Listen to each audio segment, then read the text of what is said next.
ഇവിടുത്തെ ഇന്ത്യൻ പ്രധാനമന്ത്രിയായിരുന്ന ഇന്ദിരാഗാന്ധി 2 മണിക്കൂറാണ് ഉറങ്ങിയിരിക്കുന്നത്. നരേന്ദ്രമോദി 2 മണിക്കൂർ പോലും ഉറങ്ങുന്നുണ്ടെന്ന് സംശയമാണ്. ഇവരൊക്കെ മനുഷ്യൻ്റെ നമ്മുടെ മുമ്പിൽ നിൽക്കുവാണ്. പക്ഷേ അവർ ഗ്രേറ്റ് പർപ്പസിന് വേണ്ടി നമ്മളെപ്പോഴും പറയില്ലേ, സബ് കോൺഷ്യസ് മൈൻഡ് എന്ന് പറഞ്ഞ വേറൊരു സാധനമുണ്ട്. പുള്ളി സിംഹമാണ്, മറ്റേത് പട്ടിയാണ്.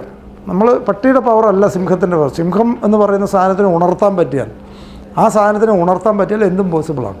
പുള്ളിയാണ് നടത്തി തരുന്നത്. നമ്മൾ ആലോചിച്ച് നോക്കി, പല ആൾക്കാരും പല ആൾക്കാരും പറഞ്ഞു കേട്ടിരിക്കുന്നത് തന്നെ ആരോഗ്യത്തോടെ ജീവിക്കണമെങ്കിൽ 8 മണിക്കൂർ ഉറങ്ങണം ദിവസം. 8 മണിക്കൂർ ഉറങ്ങാത്ത ആൾക്കാരുടെ കാര്യമൊക്കെ പറയുന്നുണ്ട്. എത്രയോ ആൾക്കാർ ഇപ്പോൾ ഒരു കല്യാണം നടത്തുന്ന സമയത്ത് 8 മണിക്കൂർ കിടന്നുറങ്ങാൻ പറ്റുമോ സാറേ? എന്നിട്ട് ആരെങ്കിലും മരിച്ചു പോകുന്നുണ്ടോ ഇവിടെ? നമ്മൾ എന്തിനു വേണ്ടിയാണ് ഉറങ്ങാൻ നിൽക്കുന്നത്? ഇവിടുത്തെ ഇന്ത്യൻ പ്രധാനമന്ത്രിയായിരുന്ന ഇന്ദിരാഗാന്ധി 2 മണിക്കൂറാണ് ഉറങ്ങിയിരിക്കുന്നത്. നരേന്ദ്രമോദി 2 മണിക്കൂർ പോലും ഉറങ്ങുന്നുണ്ടെന്ന് സംശയമാണ്. ഇവരൊക്കെ മനുഷ്യൻ്റെ നമ്മുടെ മുമ്പിൽ നിൽക്കുവാണ്. പക്ഷേ അവർ ഗ്രേറ്റ് പർപ്പസിന് വേണ്ടി അത്രയും എക്സൈറ്റഡ് ആയിട്ട് വർക്ക് ചെയ്യുമ്പോൾ ഇതൊന്നും സാധനമില്ല. ഈ സാഹചര്യങ്ങൾ തന്നെ മാറും. നോർമൽ ആൾക്കാർ നമ്മളിവിടെ 8 മണിക്കൂർ എന്ന് പറഞ്ഞാൽ അതെങ്കിലും കൃത്യമായിട്ട് ഫോളോ ചെയ്യും. 10 മണിക്കൂർ നമ്മൾ ഉറങ്ങുന്നുണ്ട് പലരും. 8 മണിക്കൂർ നമ്മളോട് ഉറങ്ങാൻ പറഞ്ഞിട്ടുള്ളൂ, അത് 10 മണിക്കൂർ നമ്മൾ ഉറങ്ങുന്നുണ്ട്. അപ്പോൾ ഈ ലോകം മുഴുവൻ കൈകാര്യം ചെയ്തുകൊണ്ടിരിക്കുന്നവർ 2 മണിക്കൂർ ഉറങ്ങുന്നുള്ളൂ. അവരാരും ഇതുവരെ മരിച്ചു പോയിട്ടില്ല. നമ്മുടെ കണ്ണുമുമ്പിൽ കണ്ടുകൊണ്ടിരിക്കുന്നത് എത്രയോ കൊല്ലങ്ങളായിട്ട് ആൾക്കാർ ജീവിക്കുന്നു.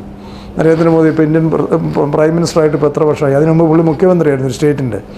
ഏതാണ്ടൊരു ചീഫ് മിനിസ്റ്റർ പദവി കഴിഞ്ഞ് പ്രൈം മിനിസ്റ്റർ പദവിയും കൂടെ എല്ലാം കൂടെ കൂട്ടിയ ഒരു 25 വർഷത്തിനടുത്ത് പുള്ളി നിൽക്കുന്നുണ്ട്. പുള്ളി 8 മണിക്കൂർ ഉറങ്ങാതെ, അതിൽ 25 കൊല്ലമായിട്ട് മരിക്കാതെ ഒരാൾ നമ്മുടെ മുമ്പിൽ നമ്മൾ നേരെ കാണാൻ പറ്റും.